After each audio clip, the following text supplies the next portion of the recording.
បាទសួស្តីអ្នកទាំងអស់ហ្នឹងហើយបងប្អូនចូលចិត្តរសជាតិមិនបងប្អូនបង់អញ្ចឹងទៅអានេះយើងលាយគ្រឿងវាឲ្យស្រេចសិនណាបងប្អូនហ្នឹងហើយបន្តមកយើងចាក់ខ្លាញ់ចូលមកបងប្អូន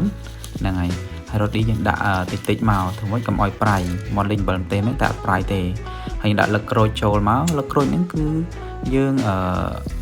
ដាក់លីងជាមួយគ្រឿងហ្នឹងទាំងអស់ណាបងប្អូនដើម្បីឲ្យវាឈ្ងុយ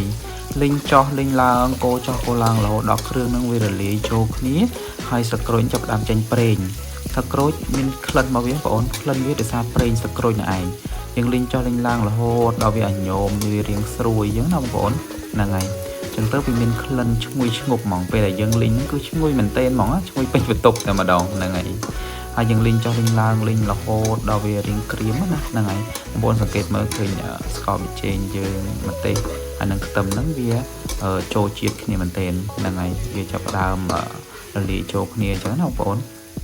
ហ្នឹងហើយបន្ទាប់មកពេលដែលយើងលីងវាបានឈ្ងុយហើយយើងចាប់ផ្ដើមដាក់សាច់មាន់ចូលបងប្អូនសាច់មាន់ដែលយើងលីងស្ងួតវាពីមុនមកហ្នឹងហើយដាក់ចូលតែម្ដងទៅហ្នឹងហើយយើងលីងវាលីងចុះលីងឡើងកាប់ទៅគ្រឿងហ្នឹងគឺយើងលំមុំតែម្ដងសាច់មាន់ប៉ុណ្ណឹងណាខ្ញុំធ្វើនេះសម្រាប់មួយចានញ៉ាំខ្លួនឯងទេ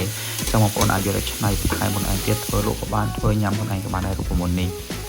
ហ្នឹងហើយលីងចុះលីងឡើងវារៀងក្រៀមហ្នឹងគឺបងប្អូនក្រៀមហើយហ្នឹងវាចាប់ជាតិចូលគ្នាហ្មងគ្រឿងណាហើយនឹងម្ទេសខ្ទឹមហ្នឹងគឺចាប់ជាមួយនឹងសាច់មាន់តែម្ដងមើលឲ្យគួរឲ្យចង់ញ៉ាំមែនទែនហើយអត់មានទឹកពេជ្របាច់អីទេហើយឥឡូវឆ្អិនហើយខ្ញុំបានបិទហ្គាសហើយខ្ញុំដួសឲ្យបងប្អូនមើលថាសាច់មាន់យើងក្រៀមប៉ុណ្ណាហើយលក្រូចហ្នឹងគឺស្រួយស្រោបពេលដែលបងប្អូនញ៉ាំទៅគឺខាំទៅស្រួយតែម្ដងហ្នឹងហើយឥឡូវយើងយកទៅរៀបចានឥឡូវចេញមកហើយគឺមុខមាត់លីង